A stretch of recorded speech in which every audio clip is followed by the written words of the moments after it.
Welcome to the deep dive. Today, we're taking a really close look at Abby Jimenez's latest novel, Just for the Summer. Yeah, we've really gone through a detailed review of this one. Absolutely. And our mission here is, well, it's to pull out those key insights, the important stuff from the review, basically giving you a shortcut to being, really clued in about this book, its themes, and why it's making such waves. Sounds good. So let's set the stage first. The core idea of Just for the Summer starts with something, well, pretty quirky. They've got these two strangers, Justin and Emma, and they realize they have this very strange thing in common. Curse, right. Exactly. Everyone they date finds their soulmate right after they break up. It's wild. So Emmy posts about it, kind of jokingly, online. Justin sees it, replies, and suddenly they have this plan. They decide to date each other. Right. To see if they can cancel each other out, break the curse, and maybe, just maybe, get on with their own love lives. And that's just the jumping off point, really, because to make this experiment work, Emma actually packs up and goes to Minnesota. To meet Justin in person. Yeah, and she pretty quickly gets pulled into his life, helping him care for his niece and nephew, Lily and Cody. Their mom's in rehab. So what starts as this, kind of funny, lighthearted idea, it gets complicated. Complicated how? Well, they're juggling these sudden parenting duties. There's clearly chemistry between them, and it just grows into something much deeper, much more emotionally intense than they planned. It's definitely not just a gimmick. That makes sense. So moving beyond that initial hook, that fun curse idea. Yeah. What are the big, core ideas the review highlighted? What's this book really about? Yeah, that's where it gets interesting. The review really emphasized how well the book handles some pretty significant themes. First off, healing from trauma. Okay. Both Justin and Emma have, baggage, difficult childhoods, tough past relationship. The book really explores how that trauma affects them. And it shows love as like a space for healing, a catalyst maybe, but definitely not some magic fix, which feels very real. That's an important distinction. Not being fixed by love, but finding space to heal within it.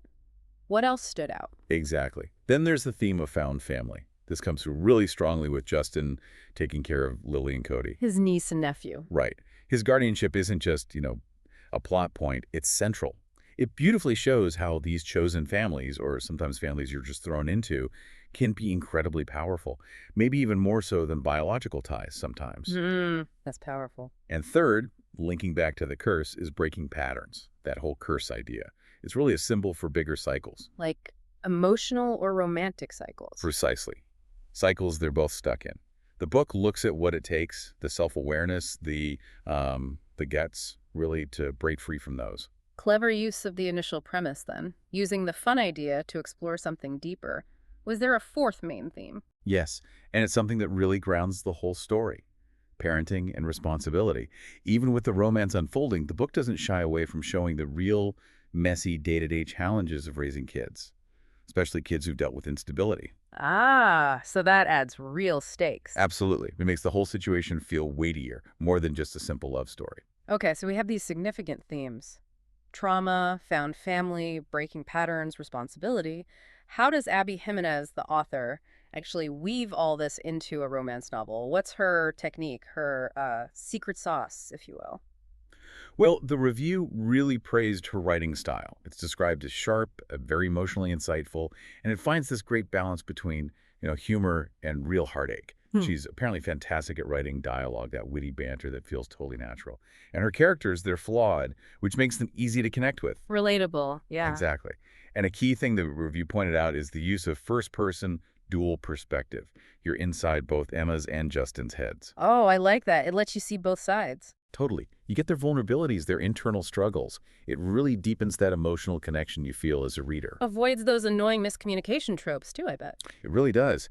And another major strength highlighted is how she handles the tough stuff. Mental health, addiction, childhood neglect.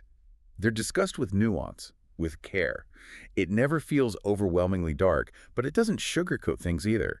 It's this blend of tackling real issues within a story that still offers that romantic escapism. It's kind of her signature. That blending sounds really effective.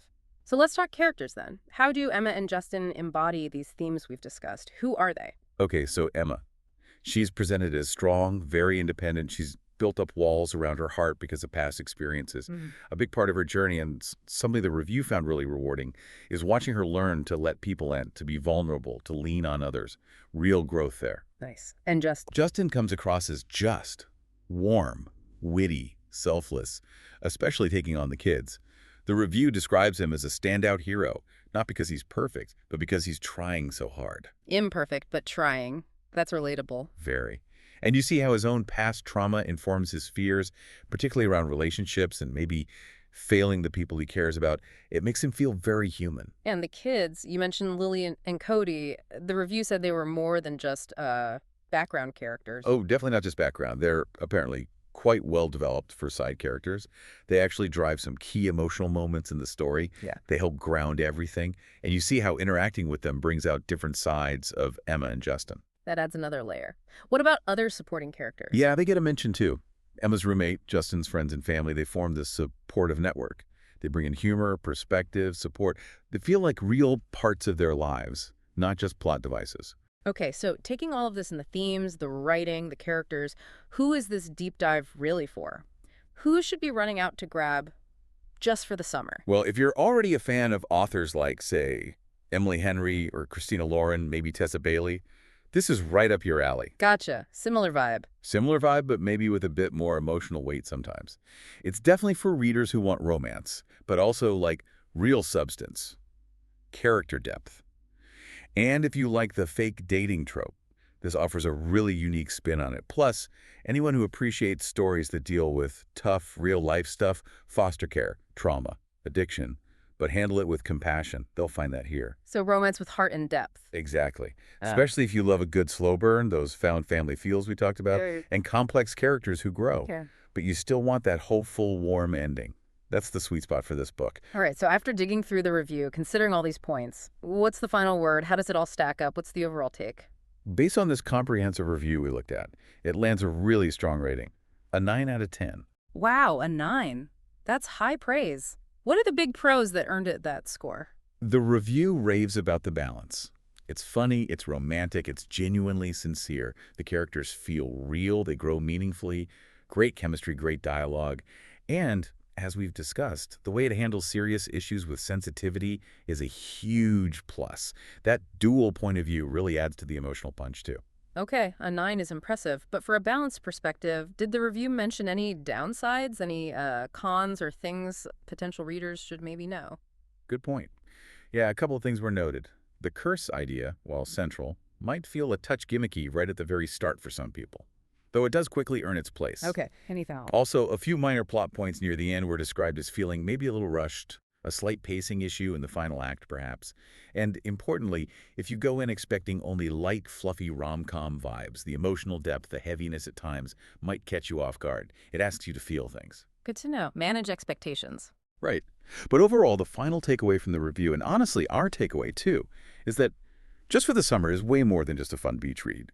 It's really a story about resilience, about love in its many forms, and about actively choosing joy, even when life's been hard. Abby Jimenez delivers again. So, emotionally satisfying balances the light and the serious. Perfectly put, it balances the laughs with real lessons. That quirky setup. It serves a story with a truly authentic and emotionally intelligent core. That 9 out of 10 feels totally earned. A must-read if you like romance with substance and swoon. So it seems Just for the Summer really nails that blend, giving you the romance escape you crave, but also that deeper dive into the human experience. A pretty remarkable mix. It really is. And thinking about that, it leads us to the final thought for you, the listener, to maybe chew on. How does this idea of a chosen family, like the one that forms in the book, how does that fundamentally change or reshape how we think about support, about belonging? Maybe in ways that biological families sometimes can't. Something to consider.